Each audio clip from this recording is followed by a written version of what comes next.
The anime begins with a group of dwarf goblins having dinner at night, while a boy watches them from behind a tree. As he steps back, he accidentally makes a noise. The goblins hears it, and as the boy retreats, they chase after him. They pursue him for a while, but then the boy jumps, and the goblins fall into a trap he had set earlier. He's glad he prepared it in advance, but for now, he's making his way through this new world alone. In the next scene, we see a flashback to him at school, reading a book during lunch break. It's clear he's a loner, with no friends. He keeps to himself because he doesn't want to be involved with his classmates, who often disturb his reading. There are several groups in his class, but he doesn't belong to any of them. One day, a magic circle suddenly appears, shocking everyone. He feels excited, knowing he's being summoned to another world, just like in the light novels he reads. But he also knows it's going to be a hassle. As he thinks this, his body moves on its own. He tries everything to escape, but nothing works. The magic circle widens, and everyone is panicking as their bodies start disappearing. Even the boy, who tries to escape through the ceiling, is eventually transported to a white void. He wonders why he's alone and imagines a king and princess will appear, like in the novels. But instead, he meets an old man who seems just as lonely. The old man is panicking, saying that the boy's classmates have already been transported to another world, and he was left behind. The old man tells him to prepare for his transport and to pick his skills for the other world. Normally, each person gets 50 points to allocate to skills and magic, but because there were so many students, most of the useful skills were already taken. The boy looks through the remaining skills and finds them useless. Angry, he demands better skills and whines about the worthless options. Finally, the old man snaps and says he'll give him all the leftover skills, then bids him farewell. The boy, now stuck with all the worst skills, is teleported to the other world. He's unsure what to do until he notices a villager set, wondering if it might have unlimited storage. Dismissing it as just some leftover items, he puts on the outfit and checks his status. He is asked to throw some dice, and when he rolls it, it lands on him. He wonders if it stands for minus or masochist. He assigns his points to luck, maxing it out, and realizes M stands for max. He also has 2 extra skills, likely because he was summoned alone. Still, he assumes he won't get a harem in this world and resolves to find shelter and make a base for his operations. He puts on contact lenses from the villager asset,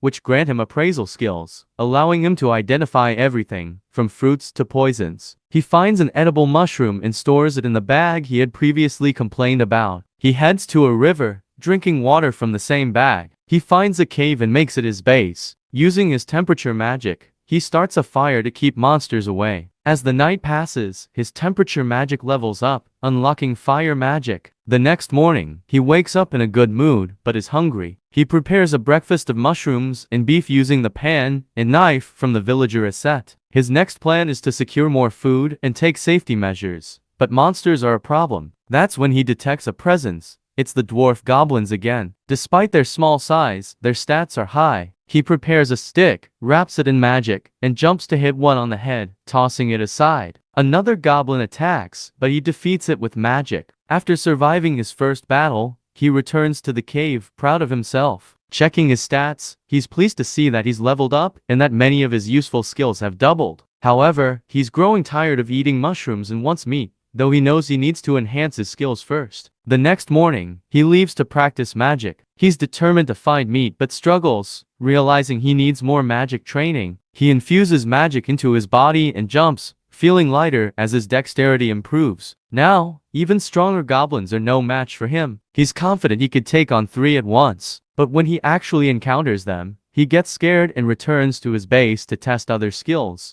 He manages to slay 2 goblins and spends the night studying DIY magic. On the 5th day, he successfully defeats a goblin with a single strike and begins adding furniture to his base. His life in this world is going well. One night, while chasing a rabbit to taste some meat, he detects another presence. This time, it's delinquents, but he also senses the other groups from his class: the Jairus, the jocks, the nerds, and the class representative. He briefly considers making friends, especially since he recognizes one girl from the 1st grade, but then he realizes he can live freely without anyone bothering him. He decides to conquer this world on his own. The anime begins with a normal day in Yokohama City, but it wasn't for very long, because a colossal kaiju suddenly emerges in Yokohama, sending the city into chaos. Fortunately, the defense force swiftly defeats the beast, but Kafka Hibino's team is left with the grim task of cleaning up the aftermath. As Kafka starts his shift, his supervisor drops a bombshell. Kafka has been reassigned to clean the intestines of the fallen kaiju. Though Kafka protests, he's left with no choice. That night, Kafka tosses and turns in bed, the stench of kaiju intestines still lingering in his senses. As he turns on the TV, he sees a segment about Mina Ashiro, the brilliant 3rd Division captain of the Defense Force, and is reminded of their childhood promise to fight kaiju together. Kafka is frustrated that their paths diverged so drastically. The next morning at work, Kafka meets Rino Ichikawa, a new part-timer with dreams of joining the Defense Force. Kafka explains his own failed attempt to join, noting how age and challenges made it impossible. Rino, however, is undeterred and insists that quitting isn't in his nature. Kafka chuckles when the supervisor assigns Rino to the intestines task, only for Kafka himself to be assigned there too, due to his expertise. At lunch, Kafka helps Rino deal with the nauseating smell by offering vitamins and nose plugs. After their shift, Rino thanks Kafka for his help and reveals that the Defense Force has recently raised their age limit to 33. Just as Kafka starts to ponder his future, a small, menacing monster Yoju appears. Kafka shoves Rino to safety and tells him to call for help while he holds off the creature. As Kafka battles the Yoju, memories of his childhood promise to Mina flood back, fueling his determination. The Yoju soon overpowers Kafka, but Rino returns with a makeshift weapon, striking the monster and sending an alert. As the Yoju turns to attack Rino, Mina and the 3rd unit swoop in, effortlessly dispatching the beast and scanning the area for more threats. In the aftermath, at Minami General Hospital, Rino praises Kafka for his heroism and urges him to reconsider joining the Defense Force. Kafka agrees to give it another shot, but before he can act on his decision, a small flying kaiju appears and, before Kafka can react, enters his mouth, transforming him into a kaiju himself. Both Kafka and Rino are stunned. An elderly bystander sounds the alarm, and the two realize Kafka is in grave danger. Meanwhile, Mina, relaxing in her room, reflects on Kafka's broken promise to fight kaiju by her side. When she receives the urgent call about Kafka's transformation, she quickly mobilizes her team, determined to confront this new threat head-on. Kafka Hibino tries to reassure the old man by smiling warmly. However, his attempt to comfort ends up terrifying the man to the point of unconsciousness. Kafka's powerful touch devastates the wall, leaving both him and Rino stunned by his strength. In a bid to escape, Kafka tears through the window and wall with ease. As they flee, Kafka undergoes a bizarre transformation, culminating in a mouth sprouting from his own mouth, which devours a crow and returns him to his monstrous form. Kafka then faces an embarrassing predicament. He uncontrollably starts leaking liquid from his nipples, feeling humiliated and wishing he could disappear. Realizing he might have a shot at joining the Defense Force despite his current state, Rino warns him that they'll kill him on sight. Kafka then senses a Yoju monster nearby, similar to the one from the previous day, and Rino seizes the opportunity to escape, knowing the Defense Force will be divided between them and the Yoju. Meanwhile, the Yoju is threatening a child when Kafka arrives and punches the monster. His attempt to comfort the frightened child only makes her more terrified. Kafka instructs Rino to take the child and her mother to the hospital while he distracts the Yoju. With a final, powerful punch, Kafka obliterates the Yoju, showering the area in blood. He reassures the child, then leaves as she thanks him, reigniting his commitment to the Defense Force and prompting him to transform back into his human form. 3 months later, despite the Defense Force's ongoing hunt for the 8 kaiju of the year, Kafka and Rino receive good news that they've passed the first stage of the Defense Force examination. Rino finds Kafka cleaning up on site and is alarmed to see Kafka's head transformed. He scolds Kafka for exposing himself, and Kafka explains that he sometimes transforms when distracted. Rino is curious about Kafka's lack of excitement over passing the first stage, and Kafka reveals his usual struggle with the second stage. Despite Rino's concern about Kafka's control over his transformations, Kafka reassures him, though he transforms again while attempting to open a bottle. 10 days later, at the Nishi Tokyo testing site, Defense Forces Takekawa base, Kafka and Rino arrive for the second stage examination. A girl with a unique sense of luck confronts Kafka, demanding he move his car from the 55th parking space. Confused, Kafka watches in amazement as the girl lifts and moves his van with ease. Introducing herself as Kikoru Shinomiya, she reveals that she's also an examinee and wonders aloud why Kafka smells of kaiju. Kikoru Shinomiya notices that Kafka Hibino has a strong scent of kaiju and asks why. Rino Ichikawa explains that they both work at a kaiju disposal company. Kafka then casually flips their vin upright, surprising Kikoru, who assumes he must have a private suite like hers. Kafka introduces himself and tells Kikoru to remember his name. Kikoru remarks that she joined the exam as a rite of passage, but thinks it might turn out to be entertaining. She warns Kafka that she plans to make a fool of him. As Kikoru walks away,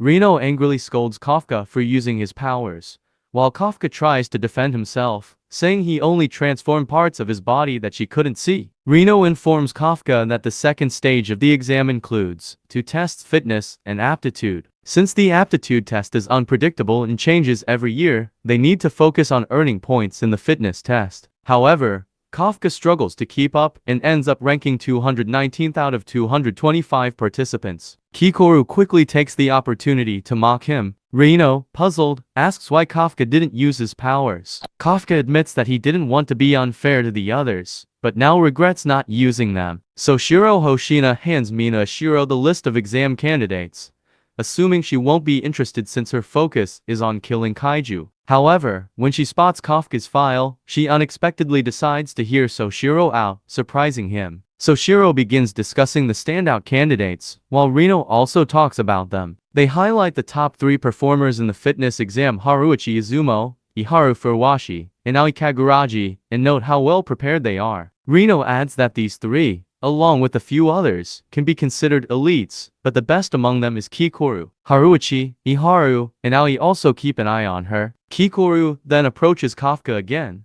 who is stunned to learn that she is such a big deal, but her butler quickly knocks him down for touching her. She tells Kafka that he has made a fool of himself once more, and Rino remarks that in the past 2 years, the test involved kaiju disposal, which helped raise awareness about kaiju body parts, one of the reasons he joined Kafka's company. As they arrive at the exam site, Soshiro Hoshina introduces himself as the vice captain of the 3rd Division and announces that this year's aptitude test will focus on kaiju neutralization. Soshiro reveals that the aptitude test will involve neutralizing kaiju, leaving Kafka stunned. He then explains that they won't face the kaiju unprepared. Each examinee will be equipped with a Defense Force suit, which is made with kaiju muscle fibers to enhance their strength. As Rino puts on the suit, he manages to unleash 8% of its combat power. Confused by the percentage, Soshiro explains that this is the amount of the suit's power he's able to draw out, noting that even a trained general officer typically only reaches around 20%. Meanwhile, Kikoru impresses everyone by unleashing 46%,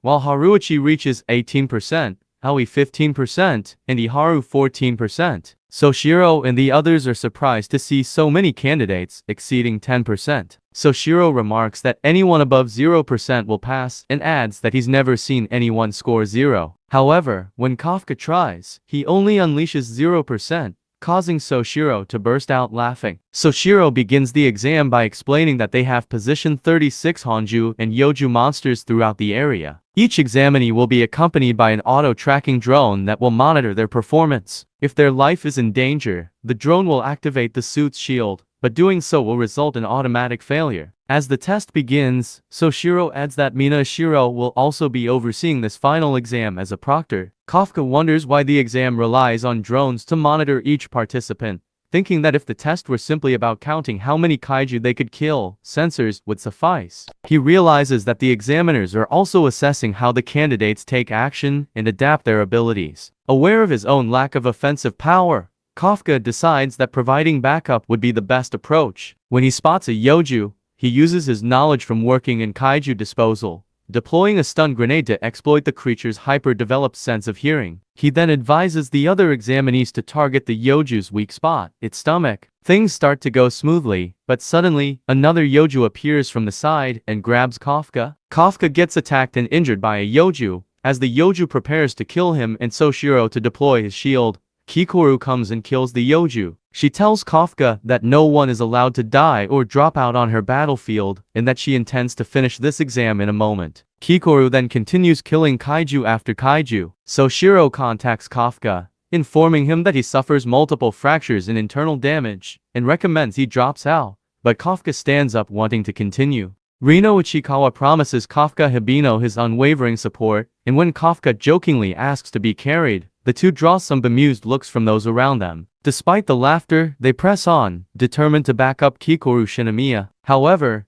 Kikoru is a force of nature, leaving everyone, including Kafka and Rino, struggling to keep up as she swiftly decimates every Yoju in sight. When she faces off against the Honju, she hurls a grenade that forces it to open its mouth, then lands a perfect shot, obliterating the beast. The exam concludes almost as soon as it began, leaving Kafka both impressed and frustrated by Kikoru's speed. Mina Ashiro observes Kikoru's strength with admiration, and so Shiro Hoshina concurs, noting that they expected at least 30 dropouts. Thanks to Kikoru's fierce presence, no one even considered quitting, and the damage was minimal. Kikoru, eager to rub her success in Kafka's face, heads back, but is blindsided by a new kaiju. It's quick, and before she knows it, she's pierced right through the chest. Meanwhile, Kafka and Rino lay on the ground, spent. Kafka can't help but expresses amazement at Kikoru's prowess, despite her constant teasing. Rino is about to agree when they're interrupted. The monsters they thought were defeated begin regenerating. Kikoru, weakened and barely able to stand, realizes that the new kaiju can speak, so Shiro remarks that this is no ordinary kaiju, its strength is growing by the second. He and Mina know they're the only ones capable of stopping it. Mina orders him to make sure the monster is defeated. As Soshiro calls for an evacuation, Kikoru, battered but not broken, refuses to back down. Her father's voice echoes in her mind, demanding perfection. Desperate for his approval, she tries to strike the kaiju down, but it effortlessly swats her away. A flashback reveals a younger Kikoru, proud of being top of her class, eagerly sharing the news with her father. She is met with disappointment. He expected nothing less. Now, in the heat of battle, Kikoru recalls his harsh words with each futile attack. The kaiju regenerates, undeterred by her efforts. Seeing this, Soshiro and Konomi begin to lose hope. Kikoru, too, starts to despair, silently apologizing to her father. Just as the kaiju moves in for the kill, Kafka appears out of nowhere. He tells Kikoru she did well to weaken it. Before she can question him, Kafka transforms into a kaiju himself. As the remaining defense force members rush to evacuate, Kafka learns Kikoru is still inside, fighting for her life. Rino hesitates, fearing Kafka's transformation will expose his secret and lead to his death. But Kafka is already on the move, determined to save Kikoru. When he transforms, Kikoru is shocked but agrees to keep it a secret. Before they can discuss it further, the kaiju attacks, and Kafka promises to explain everything once it's defeated. Meanwhile, Konomi senses a powerful energy surge from their direction and alerts Soshiro and Mina, who suspect kaiju number 8 is involved. Kafka fights with everything he's got, determined to finish the battle quickly. He taunts the opposing kaiju, slamming it into the ground and delivering a devastating punch that nearly blows Kikoru away. The kaiju tries to regenerate but fails, proving Kafka's hunch correct. As an after-beast emerges, Kafka swiftly destroys it. Turning back into his human form, Kafka sternly warns Kikoru not to put herself in such danger again. Rino finds him and scolds him for revealing his powers. Kafka's excuses fall flat. Kikoru, still dazed, faints from exhaustion. Just as she loses consciousness, Mina and Soshiro arrive. Soshiro surveys the battleground, trying to piece together what happened, but the scene only raises more questions. He's informed that Kafka, Rino, and Kikoru have made it to a nearby shelter. Soshiro quietly speculates that kaiju number 8 and this kaiju's attack might be connected. They left similar traces. At the hospital, Rino comments on Kafka's luck for escaping with minor injuries, while Kikoru remains in stable condition. Kafka reflects on how much he stands to lose if he's not careful,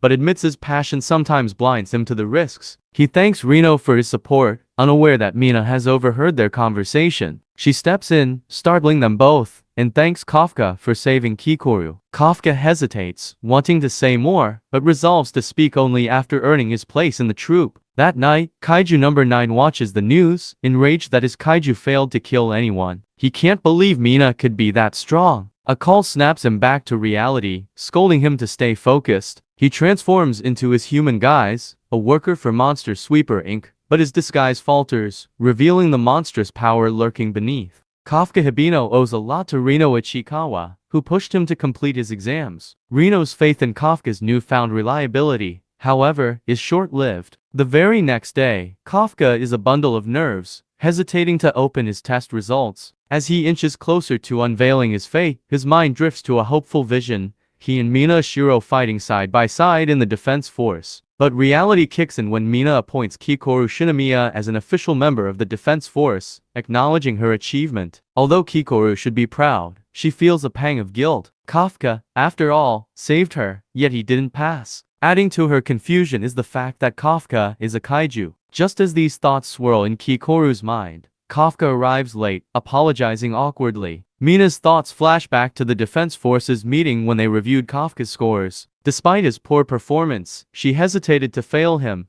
but before she could voice her opinion, Soshiro Hoshina spoke up. Soshiro was willing to accept Kafka, even getting scolded by Konomi Okanogi for his light-hearted reasoning. Now, in the present, Mina explains that Kafka didn't attend the ceremony because he's been accepted as a cadet. Iharu Furuwashi is stunned by this news, while Kafka and Mina exchange a meaningful glance. Mina then shifts the tone, announcing that dangerous kaijus are on the rise. She places her trust in her new comrades, despite the looming risk of death. In a bold move, Kafka addresses Mina by her first name, promising to stand by her side, a slip-up that catches everyone off guard. Realizing his mistake, he braces for Mina's reaction, which, to everyone's surprise, is hesitation rather than punishment. Soshiro bursts into laughter, but is taken aback when he notices Mina smiling. Okanogi quietly comments that Soshiro's decision to accept Kafka may not have been entirely wise, though it's hinted that Soshiro had other motives. As Kafka drops to the ground for push-ups, Soshiro's mind lingers on the connection between Kafka and Kaiju number 8,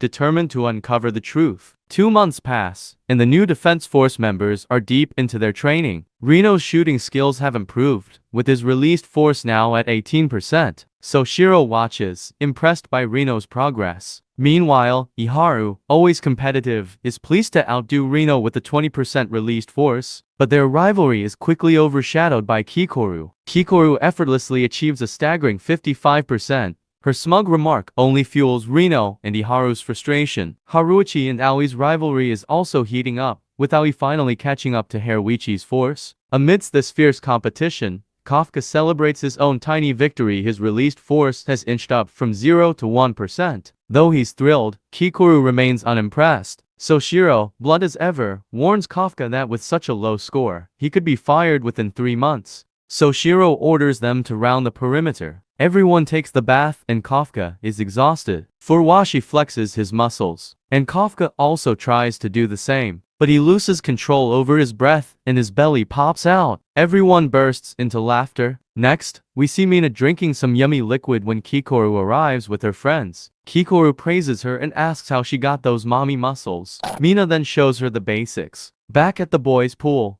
Iharu asks everyone why they joined the defense force. He shares that he did it because of Mina Shiro, as she saved him when he was in middle school. Everyone agrees that Mina is so cool, and that's why they joined the defense force. Reno adds that Mina is their generation's superhero. He then asks Kafka about his reason, and everyone is shocked to learn that Mina is Kafka's childhood friend and that they both promised to join the defense force together. As Kafka tries to leave, they stop him to hear the rest of the story. Kikoru comes out of the bathroom and sees the boys unconscious from talking too long about Captain Ashiro. We then see their daily routine, showing that they are being prepared for the mission. One night, Kafka is working when Soshiro comes in and tells him to get some sleep, but Kafka insists that he cannot afford to get fired. Soshiro tells him he overheard everything about him and Mina Ashiro in the bath and accuses Kafka of trying to steal the vice captain's spot. Soshiro then gives him the keys and, before leaving, warns him that he won't let Kafka take his spot from Captain Ashiro. He also advises Kafka not to get too attached to any of the other officers, as anything can happen in this line of work. Just then the alarm goes off and everyone wakes up for the emergency. Soshiro tells Kafka that it's time for his first mission. Thanks for watching. Hit that thumbs up if you liked the video, comment your favorite part and subscribe to Aniclipper.